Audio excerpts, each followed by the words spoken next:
We are, of course, sorry that Vlad couldn't come, but we will try to channel him in the best we can. I want to begin by putting this work in different context. And I want to start personally, which is that I first met Vlad and his friend Sergey Lebedinsky at PhotoFest in 2012. And throughout my career, I have often responded to people who were just plain intelligent. And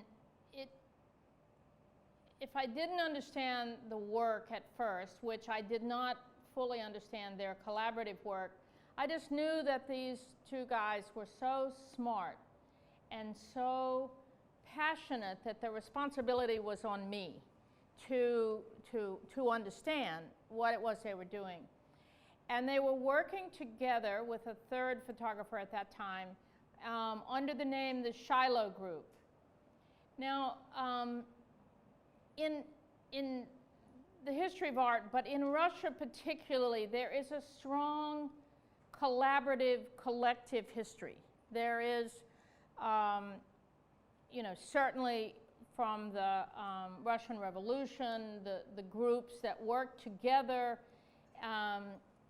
bouncing ideas off of each other, meeting regularly to talk about what they were doing, where they were going, doing their individual work, but working within this intense collaborative milieu that that spurred them all on. And then most specifically, because Vlad and Sergey are Ukrainian, and of course that took a dramatic turn when in '89, when Ukraine became its own country again. Mr. Putin is trying to alter that reality as we speak, and one of the things that frightens me is that the possibility that Vlad could be inducted, could be called up in the army. Which specifically in the Ukraine, and specifically in the town in which he's in, which is Kharkiv. I'm trying to, names with a lot of consonants are problematic. There is another much more recent collaborative from the 70s called, and this is Vremya, which means time, and the most famous member of that group was Boris Mikolov. So within their recent, as young people, within their recent aesthetic experience, there was this very strong collaborative within their town where at least one of the members, Mikolov, went on to a very famous international reputation. What was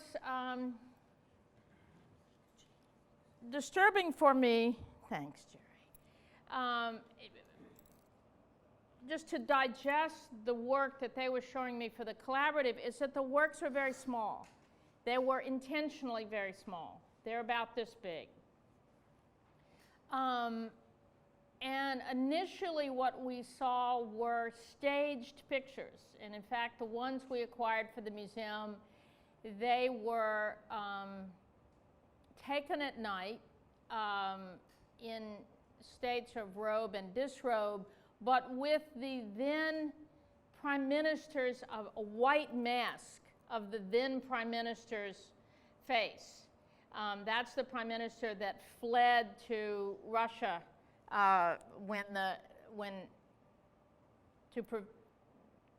Putin was trying to prevent the Ukraine from going into the EU, and there was protests throughout Ukraine, and that prime minister then fled to Russia. But before he fled, he was not particularly popular because of his extraordinary usurp of government funds for his own homes. And so here were these two guys, one an engineer, one a doctor, and I've forgotten what the third one at that time. A chemist, you know, very highly trained professional careers, active careers in their spare time, making these sort of wonderful, satirical, intense little pictures, and not identifying who took which one. You know, keeping that collective mentality. And so we began to follow them. We saw them again when PhotoFest took many photo curators to Russia. We met with them all again, bought some more work. And in both of those instances, we had seen these hand-colored, many of you may know what a cart photograph was. It's a 19th century photograph about this big. There were carte de visites, and then there were the larger size. And he was taking them and coloring them. And at first he refused to sell them. He just said no, which I love. I don't care if you're Anne Tucker, I don't care what museum you're with, no. I respected that. And so then they came back to PhotoFest again, you know, so we began to know them, and we kept with them, the nice thing. And then they did this beautiful little book, which was a finalist in the Aperture Paris Photo Book Awards last year, you know, and that's a finalist out of about 1,000 books that were submitted to this competition. It's literally a three-jury thing. There's a US jury and a European jury, and then there's an overall, when it comes to Paris, the overall jury there. So I'm telling you all this to just show you that these are people who are both extremely independent but working within a tradition, as is, and also to put into context this collaboration, because it makes so much sense that the pictures that Vlad makes outside the group that are intentionally his and that are identified as his, he then goes into a collaborative situation once again, which he's clearly already comfortable with because he's part of the Shiloh group. And he continues to make images with the Shiloh group in a collaborative situation, but now he's entering into this. So why don't you take from there how you all met and how, you know, yes, and a little bit about yourself and your... Yes. Okay, I'm Olga Starostina. This is our show together. And I first met Vlad during PhotoFest biennial, focusing on contemporary Russian photography. First I saw Vlad's work, and then I actually met him in person. I liked it right away.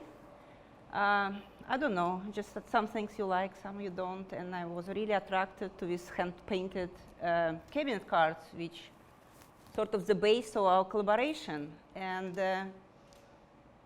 I started to work with Vlad because of Vlad, because with two cultures, with a sort of common ancestry, and me being in the United States, I don't get to deal with people who actually live in actively in environment that I'm no longer present. So Vlad proposed collaboration based on these cabinet cards he colors, and that was my first experience to collaborate. I said, why not? You know, I like challenge, and we had agreement that I told him I'm not a framer. If we do that, I will be like 50-50 on art we do, and that was that serious. I took his cabinet cards, and for a while I was developing an idea, what can I do? I said I'm not going to do frames, but what can I do? So I've been interested in iconography for a long time. For one, it's my religion, and it's the religion of my ancestry. For the second, I've always been interested in the visual language of Russian iconography. So that project sort of came about as I merged several themes that are interesting to me. One is the structures, second is skin, and third one, visual language of the Russian icons. I am a jewelry student at Glassell School of Art. My teacher and the mentor and everything I know about jewelry is right there. She wouldn't let me lie. So when idea for this original series developed, I'm an advanced student and we have themes for each semester because, well, we know everything about techniques. I'm just joking. No, we continue learning techniques, but the major techniques we sort of already acquired, so it becomes more about ideas and what do you do with the things you learned. So when I got this collaboration, we were in a structure semester at my jewelry class, and I made myself limitations. I'm doing structures, and that's how. One of the things, I mean, going through, although I've only made one trip to Russia, I've always been fascinated by 20th century Russian art, and Russian culture, Russian novels. But one of the things, so I got the icon immediately, you know, that extraordinary tradition of religious icons. But I think one of the interesting shifts, if you were working in gold, the reference to icon would be overwhelming. Because you're not working in gold, you're working in aluminum, it's like a modern layer, it's separation, but it's a layer and the reference is there, but it's also a deliberate separation from the tradition. Of course, I mean, by saying I'm influenced by icons, I'm not set out to make one. Both me and Vlad, we sort of play this idea of old and new. We take something old, we add new layer to it, and in his original concept with these cabinet cards, he took these cards that's been lying around dirty and nobody wanted them anymore. People are gone, long time, and he wanted to give new life to them. For me, it's sort of the same way. Icons and iconography, you can be a believer or you can not believe in religion, but you cannot escape it if you live in Russia. And certain things are just archetypes, I guess, of Russian culture. It's gold and metal and encasing things. Well, I work primarily with aluminum, and I love it for the same reason. I love gold, it's shiny. But for me, it's sort of like a modern material. It doesn't exist as long as the gold did. So, but at the same time, I think it's beautiful. It's shiny and doesn't tarnish. The other big change that you made from icons is the three-dimensionality. In other words, I've never seen an icon that came off the image, the painted component, as your work does.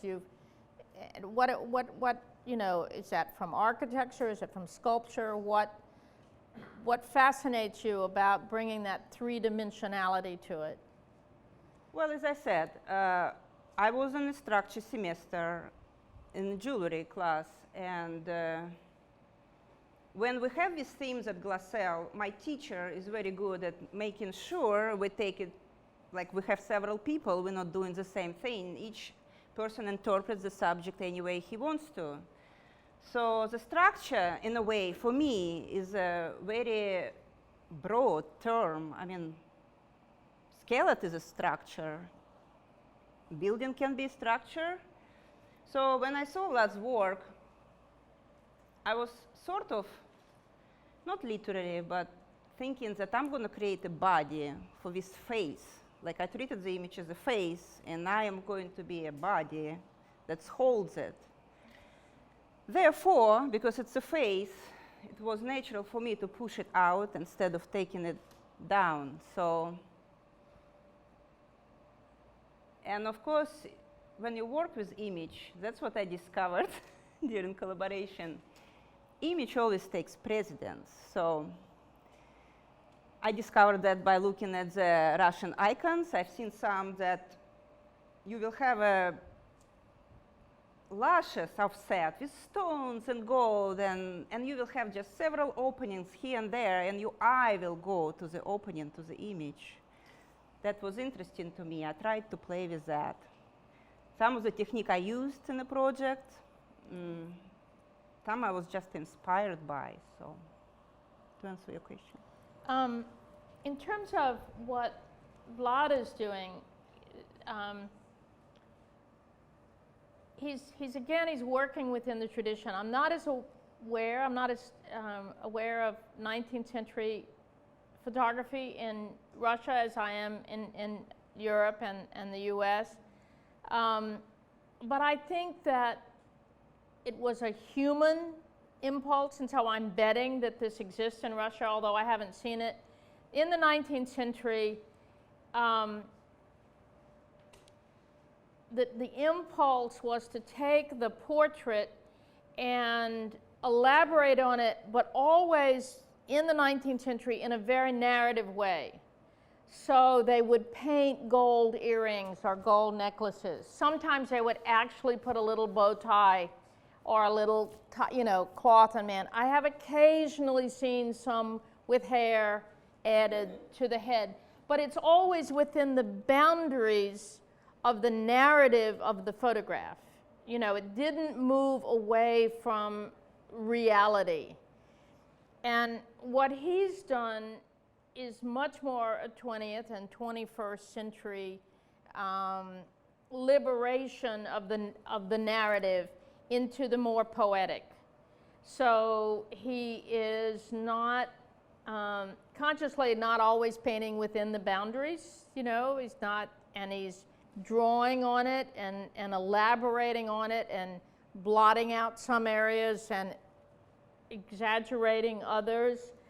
And he's kind of riffing, if I can use a musical term, on what he responds to that's there, but pushing it in a actually an elaborated way.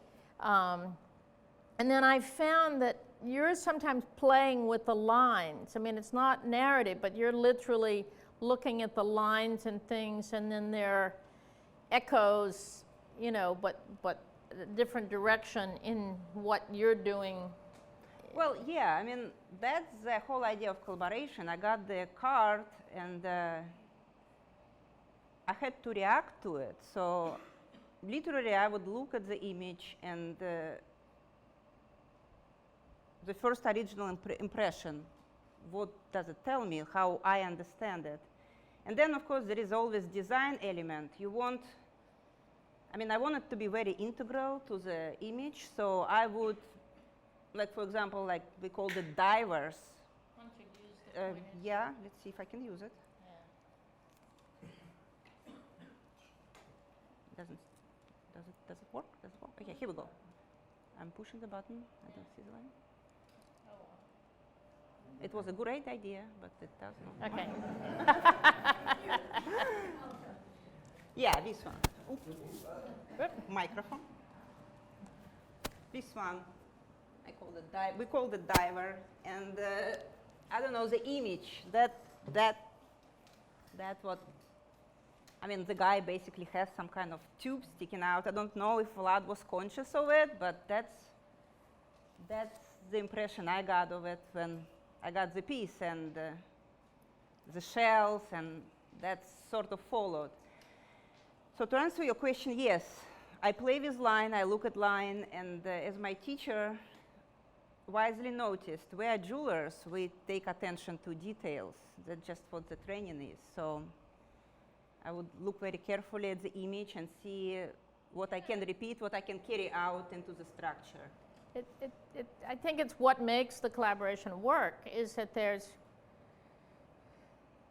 clearly we're working with two strong personalities here, with with two strong senses of what they're doing, and I think it's it's really interesting how they've grown. And I think, too, there we go, coming a little bit out of Vlad's restrictions that you not intrude on the image, right? It's not the restriction per se. We just had, like when we originally started, we laid some ground rules because, you know, I myself wouldn't want it to do to my work, you know, so I like my work to be respected. So we sort of like, you know, talked about what I can do and cannot do to the image. I told them that I will come onto the image respectfully. And that was actually the trickiest part about collaboration. How do I work with image that not to take it too far from what he originally intended to do. So it didn't surprise me at all that then, having worked with that and worked respectfully, you were spurned on to make your own pieces, you know. Be disrespectful to the image any way I want to. So what, you know, talk about these pieces. It's sort of play, in my opinion, on the same theme. So here's the armature and here's the image, and the armature is sort of holding structure for the image. This series I called Inside Goes Outside. I was thinking, like, what if the structure actually comes even farther and out? So for me, the wire represents not a skeleton, but sort of what the true personality is, his structure in terms of, figuratively speaking, who he really is. So, and I thought, okay, we worked with very intense images, and I was trying to see how little can you do to really shift the image to a totally different understanding and what it originally was. So. No, it's part of that organicness that is art, that you start in one direction and then you have impulses that take you somewhere else. And that's certainly what happens on this wall, where I have to say, some of those images I love and some are over the top for me. But I am fascinated with the direction that he's going, and I don't think it's unrelated to his being a plastic surgeon. That these sort of organic parts that he's now bringing into the flat surface of the narrative photograph. Also, they're not all photographs. And the series is called Krasnoshchok because he's digitally taking images from the Krasnoshchok Gallery. And in fact, Olga was telling me, is it the one with the fish on it? I will use my laser pointer if I can. Anyway, there. So that's a famous 19th century Russian. Yeah, painting. It's called Girl with Peaches. By now we see no girl. We see only projection, I guess, in the future. Well, but what's so interesting is just with that little tiny bit of it, it's famous enough that Olga knew immediately what the painting was. So I think there are layers to these pieces that that are so much out of the Russian experience, we're probably missing a lot of the things that are in these for them, because that is their life and their experience and their history. But I'm fascinated with this.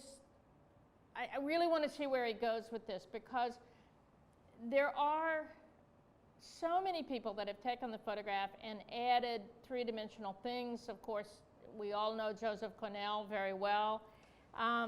There's a Clint, you may remember, Jason Dell and I are blanking, but now we're going to play charades.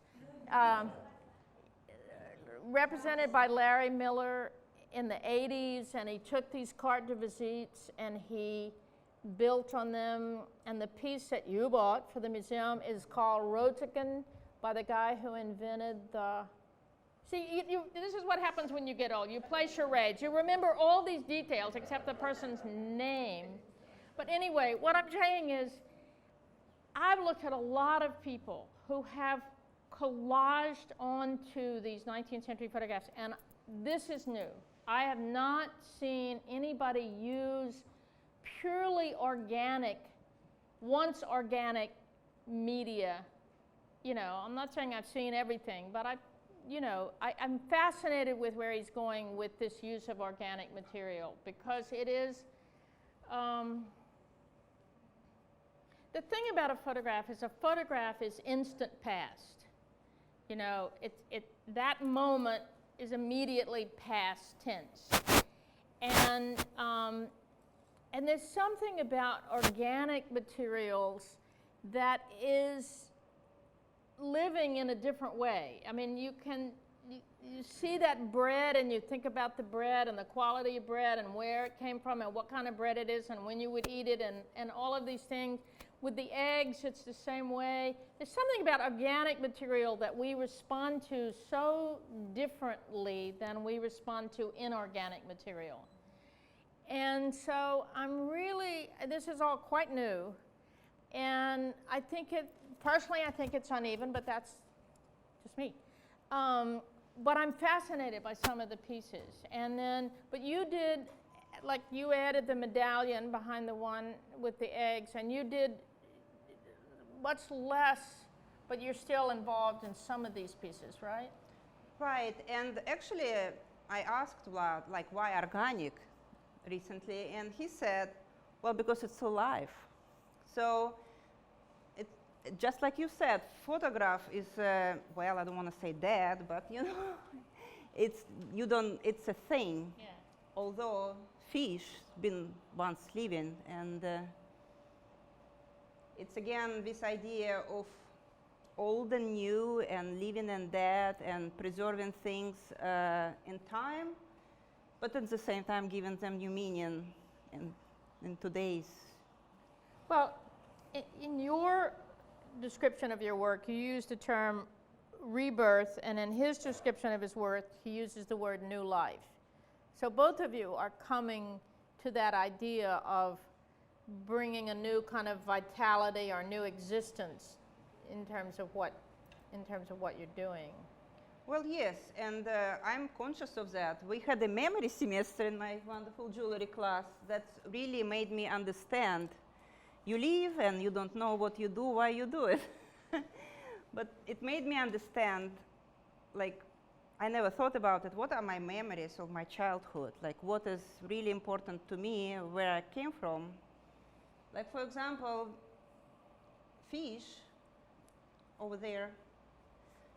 For me, it's so Russian because, you know, we eat that to this day. I mean, that's sort of old ways to preserve food so you can keep it for a long time. And this dry, salty fish I just happen to like. And the images from Tretyakov Gallery, some of them are so iconic, and to anybody who is from Eastern Europe, that you immediately recognize them. Yet they've been around for so long that you almost don't react to them any longer. So I think the idea of putting a new layer of interpretation on them is sort of giving them new life. Well, the Bauhaus was called New Vision, because the idea was you had to find that we all had scales on our eyes, that there were just things that we saw and we were so used to seeing them that we didn't see them anymore. We didn't see them anymore. And so the whole idea of the Bauhaus was to give new vision, to strip away the scales, to do things and use different materials or look at things from different perspectives or do something, anything that would make you see anew. Are there any questions that people here have that they want to ask Olga, or is there anybody who's curious about a particular piece or the materials, or something that struck you in particular that, you know, pleased you or puzzled you? Oh, see, it's all, yeah, here we go. So there are a lot of people in the photographs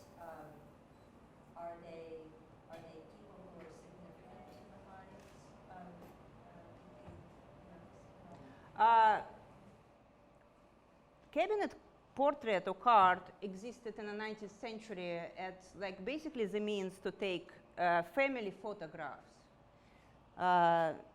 Sometimes it's portrait, sometimes very often it's a group picture of a family. Of course, what Vlad did, you can hardly recognize who the people are and who used to be.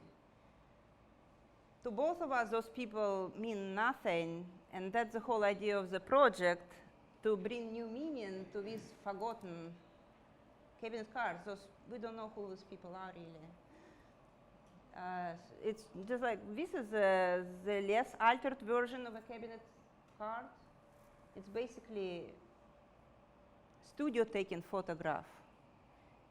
It's a popular way to go in and have your picture made, and then it was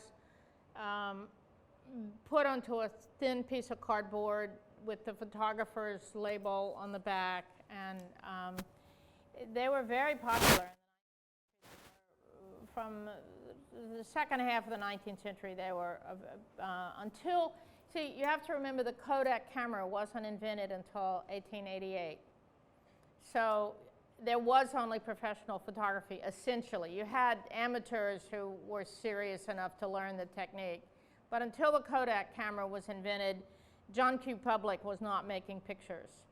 So everybody's portrait was to go to a portrait studio, or there were traveling photographers who made portraits. But that's basically what these are. These were the John Q. Public going in all over the world to have their picture made. Until the invention of photography, there were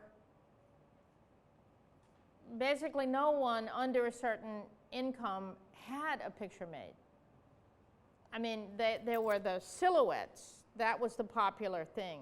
But most people couldn't afford to have a painted portrait. I will tell you something that shocked me recently.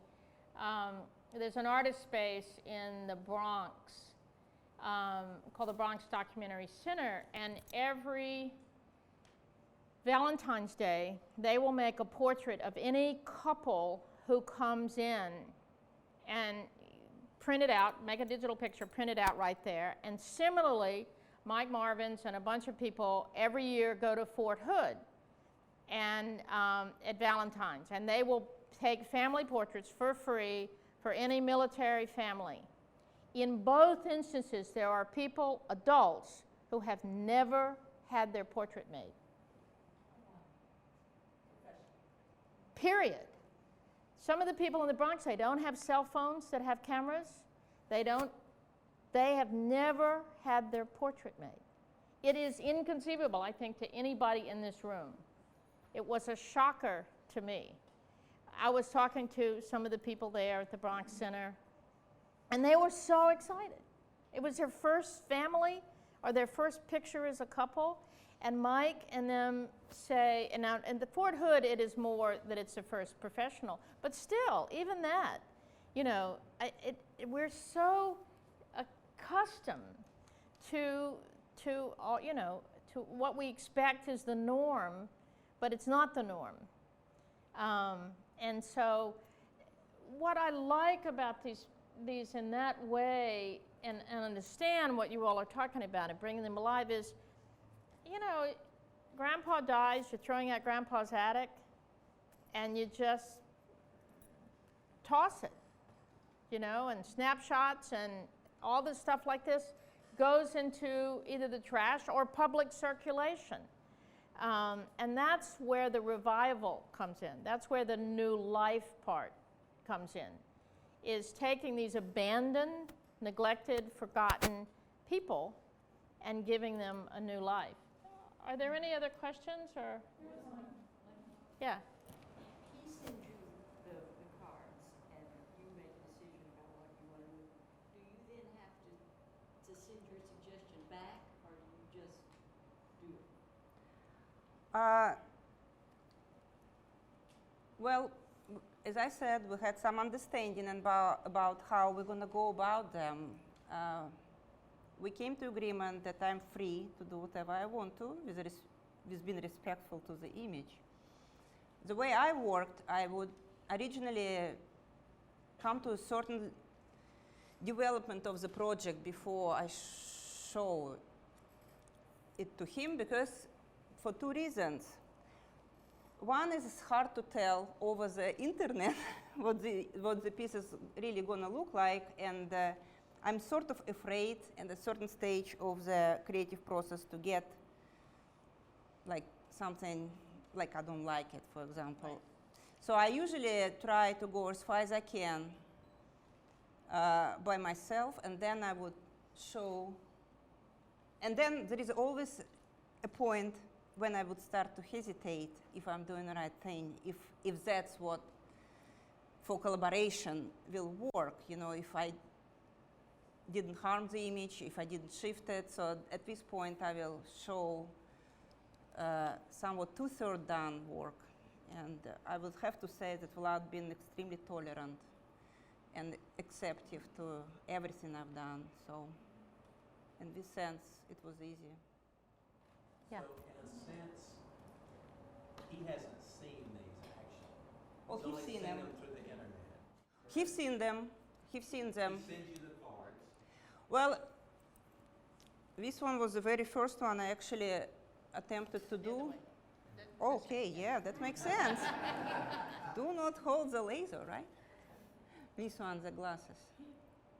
It was the first one and was the most intuitive. It's the middle one? Yeah. That was the first one that he sent? The glasses. I'm trying to point, but okay, but it's finicky. Yeah, I'm holding it.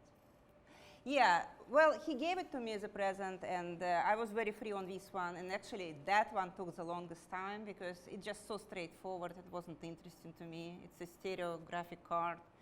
What else can you do besides glasses? So you were more freer with that one than he gave it? Because it was mine, yeah. I sort of like, that was my worn up. And then the divers, the scale thing was the second one, because at that point the structure was very important to me. I spent a lot of time on the structures, and I quickly realized that although structure is important, maybe it's not as important for the piece and the whole. He hasn't actually physically seen these. He's seen those. He's seen images of them. Let's see, how did it work? You know, the first he just gave me a couple of cards, and then he came again. He comes every year for a meeting place portfolio review, at which point he gave me the rest of them for collaboration. And then he came last year, and he actually saw the physical objects. He didn't see any of the work that you had finished with the show. Yes, he did. Yes, he did. Did you? Yes, because I finished those last year, and he came last year. Yeah. He has seen the finished product. He did. Yes, he did. He held them in hands. Yes. And what was his reaction to it? Let me think. How do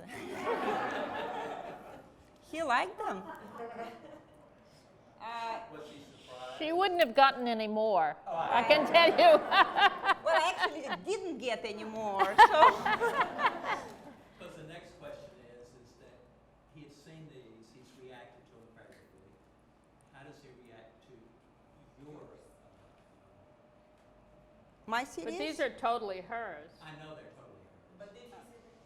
Yeah. Well, yes, he saw them only on a picture. Those he's seen. But you created those in response to your association with his. I just had to get it out, you know. I just wanted wire, and I just wanted to do what I wanted to do. So, yeah, he's seen them on the pictures, and he liked them. A question here. So was it a conscious decision as part of respecting the image to not cut any of the images or change their shape? Because I see they're all pretty still like the rectangle. Oh yeah, I couldn't cut for real. Yeah, for sure. I could not cut those. Yes. But even on your own pieces?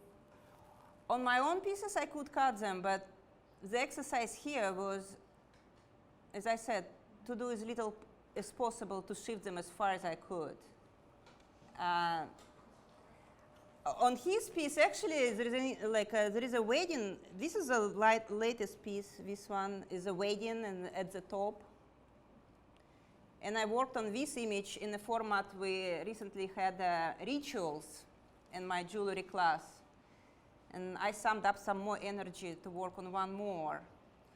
And that probably took the longest time because I had the whole semester to work on it, and I had input from my group and a jewelry class, and on this one we went quite a bit back and forth with Vlad, how it's going to be resolved, because it just happened to be one of his favorite image. And in the very beginning I cut the bottom of it, and that didn't go very well. So I promised that I will work in the bottom into the final piece, and I did so. Can you tell us about the 3 pieces in the corner? Very elaborate pieces. Those 3 pieces also sort of next stage of progression of me working with structures, me working with iconography, and at the same time, those came from a ritual semester. And wedding, we know, is a ritual like no other. If wedding is not a ritual, what else is? So, but these 3 has been inspired by iconography, Russian iconography, and I remember the moment when I came up with that idea. I was in the Kremlin, in the armory, and you see a lot of icons there with very old images, but that some of them were missing the images altogether. It was just metal work, and I found it to be extremely powerful. I thought, oh, what a great idea. You put your own image in your head, or literally, you know. All you need is a framework, and that's what I did. Okay, do you have another question? So the photography, the pieces in your own work, do they have any personal meaning? Where did you obtain those? They do not have any personal meaning. I think if it would be my relatives, I would not be able to do that. It's very, very old cabinet cards. It's vintage, basically. I think you have to separate personal meaning as in you knew that person. Right. And personal meaning as in finding something and responding to it on some emotional or intellectual level. I mean, there can be personal meaning that can be reflective, that is not tied to any actual connection in any personal way with whoever that person was. I mean, I think all of us have triggers. I think so. That's very well put. I wouldn't put it better myself. I have no personal attachment to this particular image, but the subject represented on them comes from me. Like, for example, this one, I call this woman tightly wound. Like how some people, you know, so, like, basically like a spiral. They're so intense, you know. Some people are like that. So I wanted to show her personality through some kind of outside representation. So it would be hard for me to do if it would be my relative, because the personality will have to match. This, if I do not know the person, it's a blank canvas for me. I can paint whatever I want on it. So. Anyone else? Well, there's, excuse me, the netting comes into play, or the gauze. We've got your silver jewelry kind of application to the photo. How did the When you're using cloth. the cloth come into play? Oh, yeah. So let's see. It's all about layers. It really is. Vlad's original series called Negatives Are Stored. So that's what's used to be written on these old cabinet cards, where you go into the studio, you make photograph, and then friends and relatives can reorder additional prints. So Vlad was thinking that, yeah, I can do whatever, you know, with keeping this motto, we can take these images and alter them because negatives are stored, hypothetically. So And then his statement, he says, like, sometimes some other artist in 100 years will find them and put another layer onto this photograph. I happen to be this artist who put another layer. So my layers come in different paints, again, or planes. So first layer is on the image itself. I'm putting the focuses. Then there is a structure, and it's got to be something that unites it. So this token is sort of like a skin covering and binding it together into one. And then again, we had a skin semester in jewelry class, which I had to brainstorm the idea and just rethink what skin really is. Sandy, you had a question? Yeah, I have some questions for you, Anne, about your perceptions of the work, and I don't know whether how you came in and looked at the show, but whether you were looking at information along with, but was it clear to you whose work was whose? I know you did Vlad's work before, but was it clear to you what was collaborative, what was just Olga's, what was Vlad's? I mean, What's funny is I first went through the show without looking at the checklist, and when I got here, I went, what's happening? So without knowing, without having a checklist in front of me, something triggered in me that this was a shift, you know, and I guess I didn't find Vlad. Partly, he loves this rapidograph drawing that he does with ink, these little fine drawings, and, you know, but I wasn't even conscious. I mean, I work largely intuitively, and then I figure out what my intuition is telling me. And so, in answer to your question, you know, that's so radically different. But even just coming down this wall, well, first, seeing those pieces without an image, then knowing these pieces, because I also saw the work at, some of the work at Glassell. And then, but when I got here, I went, wait, you know, this is different. And so, you know, you do, I always ask myself, what does this person want me to think? What does this person want me to feel?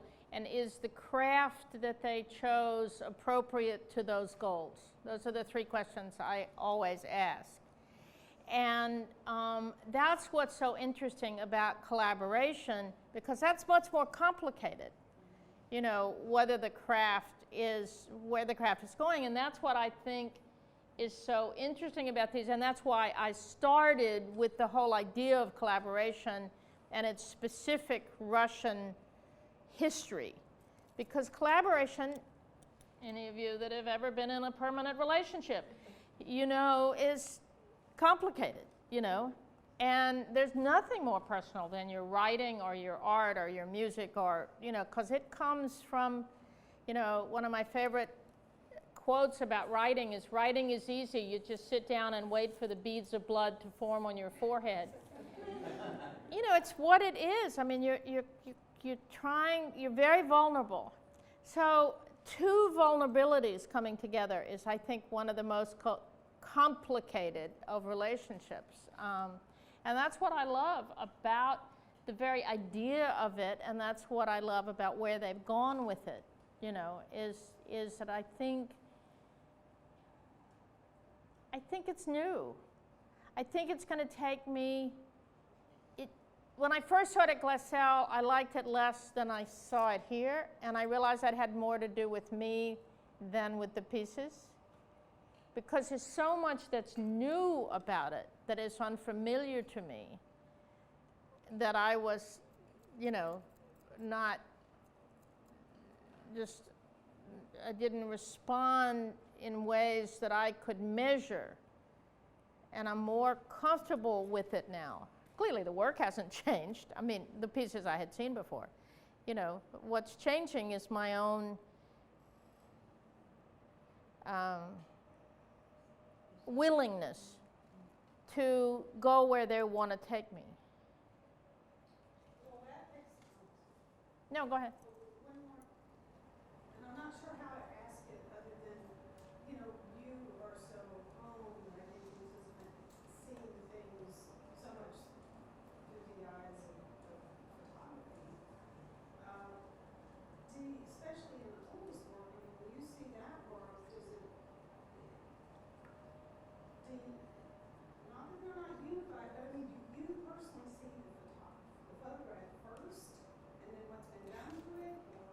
actually, it's interesting what Olga said earlier, because I think, especially the three-dimensional ones, I see what she's done before I see the photograph.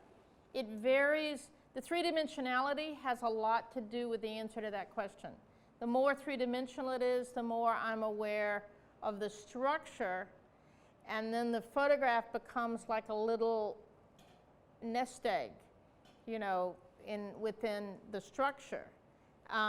When they are flatter, like this piece, then just by training, I go to the image and then notice the frame. But that has to do, I think, with the three-dimensional component. Yeah. I just wondered if those two works behind you are collaborating. Yes, they are, in a way that here I am a framer. Like for me, this image, that's Vlad's work. It's hand painted over old photograph. But that collaboration worked a little bit differently. I knew that image is staying the primary focus on this piece, and I just chose the best technique how to represent it. Vlad doesn't like hard frames. I do not like either. I think sometimes it's confined the image, so we basically, he wanted the edges of the piece to be shown, so that sort of guided the decision on how to frame it, so you can see. I still think it's collaborative. Yes, it is collaborative. Yeah, I mean, I'm just saying it's a different kind of collaboration. Materials, and you're still paying homage, and there's still this respect for your work and his work together. But also, you made the suggestion that the image be put on aluminum on this one. So you made the suggestion. I mean, he did the drawings and then made a digital image of that, and then that is put on the aluminum at Olga's suggestion. So it's, you know, it's like this and then that and then that and then that, you know. And I think that's part of working together over time and both changing and both. Okay, one more question if anybody. I also think that Olga's three-dimensional work also propelled Vlad to this three-dimensional construction over here. I've watched the whole process very closely, and it really has been a very respectful process, and they really have taken back and forth from each other and added and subtracted, and it's been very, very fascinating to watch. But I think collaboration, one of the big components of collaboration is a kind of permission giving. You know, one person has this idea and then the other person comes with that idea, and it may be challenged, but it also may open up some things that this person otherwise wouldn't have considered. You know, and then it's a kind of, you know, give and take permission giving process that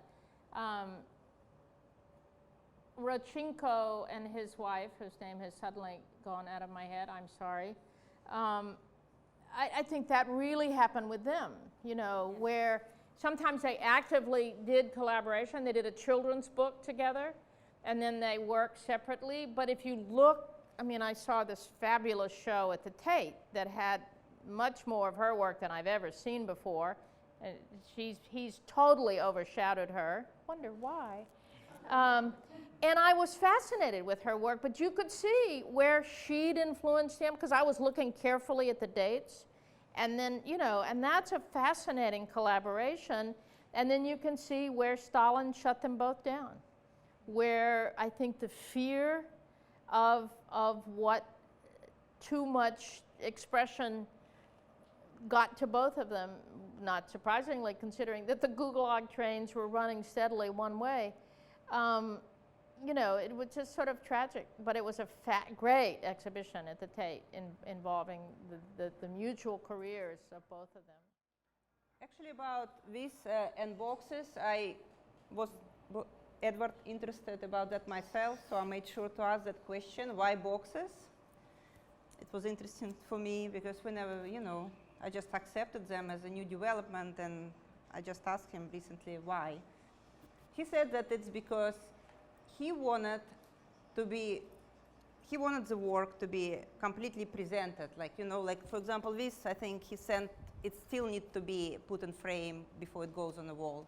He wanted to create a piece of art that will be self-sufficient fully, can stand or can hang. Well, yeah, that's me who can, I mean, you know, like if you look at these two pieces, you know, they, by them, I mean, they finished products. Those could be, that's, you know, those could stand on their own as well, you know, it's just decision how to put them on a wall. But those boxes, they finished products, they can exist. And that was his idea why he started to work in a box format, so. So thank you all very much for coming. I hope you'll stay and look at the show.